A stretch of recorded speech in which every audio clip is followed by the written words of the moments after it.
Hello friends, welcome to Indian study पर आपका स्वागत है। दोस्तों, आज की इस वीडियो में मैं आप लोगों के लिए जीके का टेस्ट लेकर के आया हूं, जो कि आपके आने वाले एग्जाम यूपीएसआई के लिए बेहद इंपॉर्टेंट है।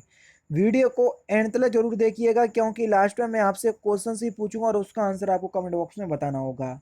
साथ ही साथ इस वीडियो की पीडीएफ डिस्क्रिप्शन में टेलीग्राम चैनल का लिंक दिया हुआ है, वहां से आप प्राप्त कर सकते हैं।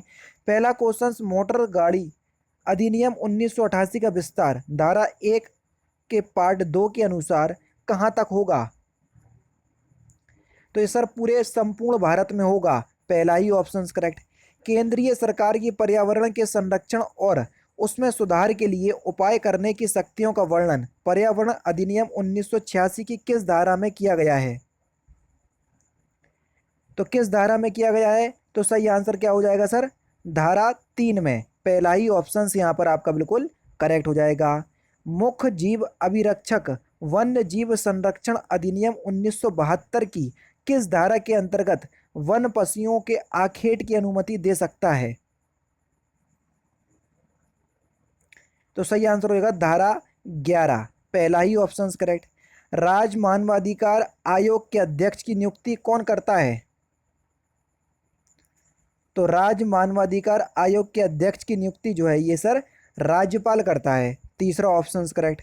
सूचना प्रौद्योगिकी अधिनियम 2000 की किस धारा या 2000 की धारा 78 के अनुसार अपराधों का अन्वेषण कौन करेगा? तो सही आंसर हो जाएगा उप पुलिस अधीक्षक से अनिम्न। तीसरा ऑप्शन यहाँ पर आपका बिल्कुल करेक्ट हो जाएगा।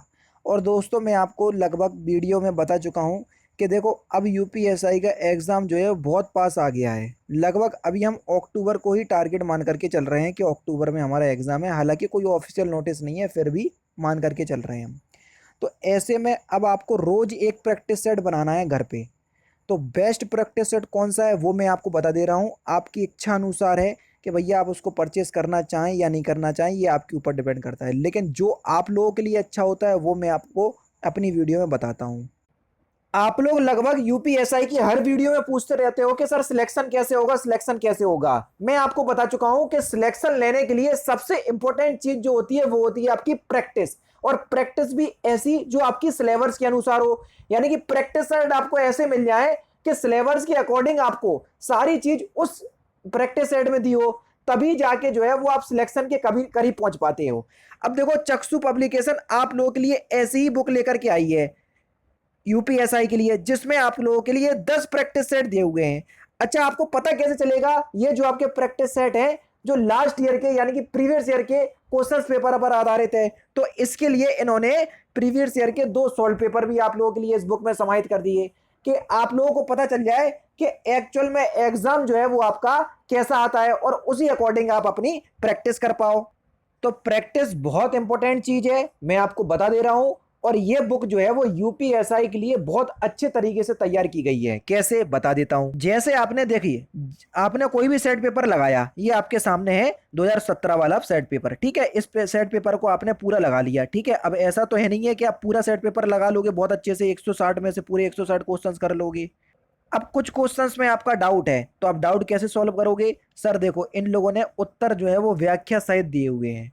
और सेट पेपर में आपसे बोलूंगा कि कोई भी सेट पेपर आप परचेस करो, ये जरूर देखना कि उसमें जो आंसर की दी हुई है वो एक्सप्लेनेशन के साथ दी हुई है या नहीं दी हुई है। इस बुक में तो दी हुई है, जो चक्षु पब्लिकेशन की है, आप लोगों के लिए अच्छी है, इसलिए बता रहा हूं। आगे आपकी इच्छा है, खरीदना हो खरीदो, नहीं खरीदना हो मत खरीदो। डिस्क्रिप्शन में लिंक है, लेकिन आप लोगों के लिए बहुत अच्छी है, इसलिए मैं आप लोगों को बताता रहता हूं बीच बीच में बुक्स के बारे में, कि अभी आपके पास समय है, प्रैक्टिस करते रहो, ठीक है। डिस्क्रिप्शन में लिंक है, एक बार जरूर से चेकआउट कर लीजिएगा। नेक्स्ट क्वेश्चन से आपका, कि निम्नलिखित में से लोक सेवक नहीं है? सचिव कोऑपरेटिव सोसाइटी, ये लोक सेवक नहीं है। तीसरा ऑप्शन करेक्ट, वो भी सचिव कोऑपरेटिव सोसाइटी के, ठीक है। भारतीय दंड संहिता की किस धारा में लूट के अपराध को परिभाषित किया गया है? Important question. तो धारा 390 में। तीसरा ऑप्शन करेक्ट। एकांत परिरोध की अधिनियम अवधि बताइए। तो सही है आंसर, 3 महीने। राष्ट्रीय सुरक्षा अधिनियम की धारा 2(9)(ग) के अनुसार परामर्शदात्री परिषद का अध्यक्ष कौन होगा? तो सही आंसर होगा उच्च न्यायालय का न्यायाधीश। तीसरा ऑप्शन करेक्ट। राष्ट्रीय सुरक्षा अधिनियम की धारा 17 के अनुसार राज्य विधियों के अधीन निरोध के संबंध में इस अधिनियम का प्रभाव नहीं होगा। दूसरा ऑप्शन करेक्ट। पीलिया किस अंग के संक्रमण के कारण होता है, या पीलिया किस अंग को प्रभावित करता है? तो सही आंसर हो जाएगा सर यकृत। ध्रुवपद को पुनर्जीवित किया था तो ये स्वामी हरिदास ने किया था। दूसरा ऑप्शन करेक्ट। जाकिर हुसैन किस वाद्य यंत्र से संबंधित है? तो ये सर तबले से संबंधित है। दूसरा ऑप्शन करेक्ट। वही क्वेश्चन आ गया।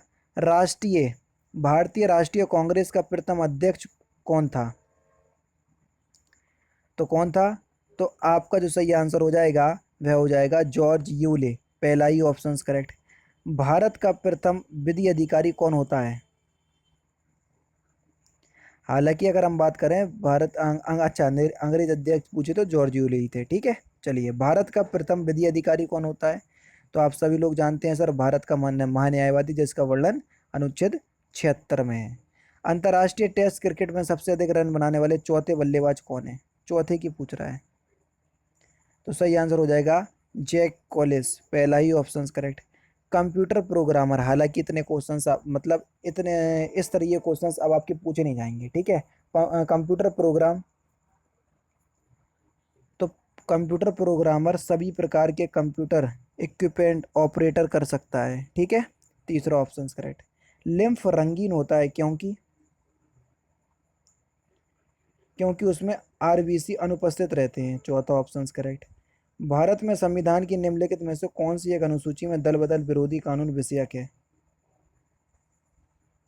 तो 10वीं अनुसूची में। चौथा ऑप्शन करेक्ट। भारत में लोकनायक की पदवी के साथ कौन संबंधित है? लोकनायक।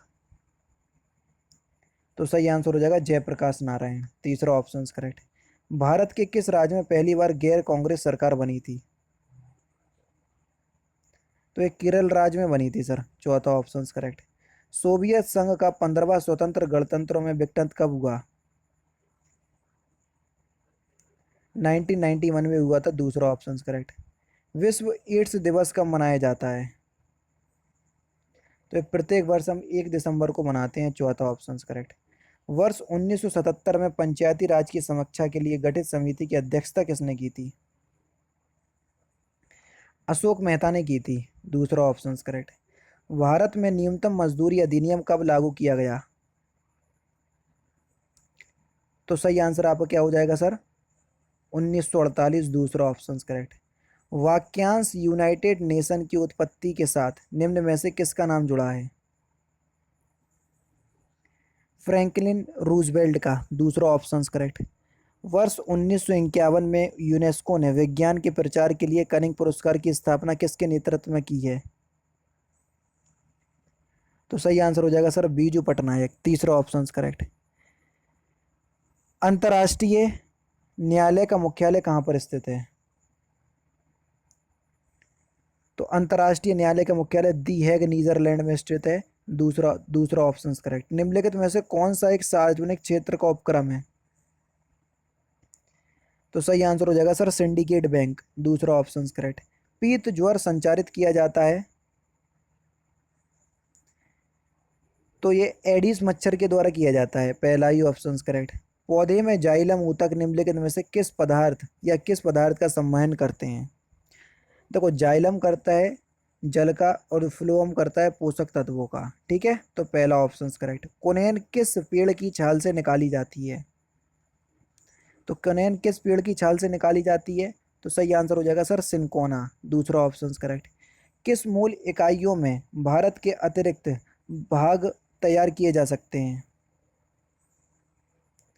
तो सही आंसर हो जाएगा स्टेम कोशिकाएं। दूसरा ऑप्शन करेक्ट। आजकल सड़कों पर रोशनी के लिए प्राय पीले लैंपों का प्रयोग किया जाता है। उन लैंपों में निम्नलिखित में से किसका प्रयोग किया जाता है? तो सर सोडियम का प्रयोग किया जाता है। दाद की बीमारी निम्नलिखित में से किस प्रकार होती है? दाद, तो ये फंगल के कारण होता है ना, फंगल इन्फेक्शन। चौथा ऑप्शन यहाँ पर आपका बिल्कुल करेक्ट हो जाएगा। Next question. परिदर्शी किस सिद्धांत पर कार्य करता है? तो ये परावर्तन के सिद्धांत पर कार्य करता है, चौथा ऑप्शन करेक्ट। निम्नलिखित में से कौन सा रोग प्रायः दूध के माध्यम से फैलता है?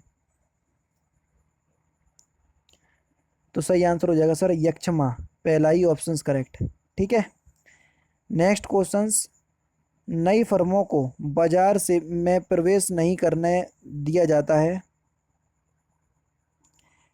एक अधिकारी प्रतियोगिता में, तीसरा ऑप्शन करेक्ट। सन 1329 और 1330 के बीच किसने तांबे के सिक्के के रूप में प्रमाण स्वरूप मुद्रा प्रचलित की थी? तो किसने की थी? तो सही आंसर हो जाएगा सर मोहम्मद बिन तुगलक ने। और लास्ट क्वेश्चंस, प्रत्येक को उसकी क्षमता के अनुसार के स्थान पर प्रत्येक कोष की आवश्यकता के अनुसार, यानी कि पहले आपका प्रत्येक कोष की क्षमता के अनुसार के स्थान पर प्रत्येक कोष की आवश्यकता के अनुसार, यह सिद्धांत निम्नलिखित में से किसका है? तो इस क्वेश्चंस का आंसर आप मुझे कमेंट बॉक्स में बताना। ठीक है दोस्तों, ये थे आपके 40 जीके के इंपॉर्टेंट क्वेश्चंस जो कि आपके आने वाले एग्जाम यूपीएसआई के लिए बेहद इंपॉर्टेंट हैं। वीडियो अगर आपको अच्छी लगी हो तो प्लीज़ दोस्तों वीडियो को लाइक और शेयर जरूर कर दीजिएगा।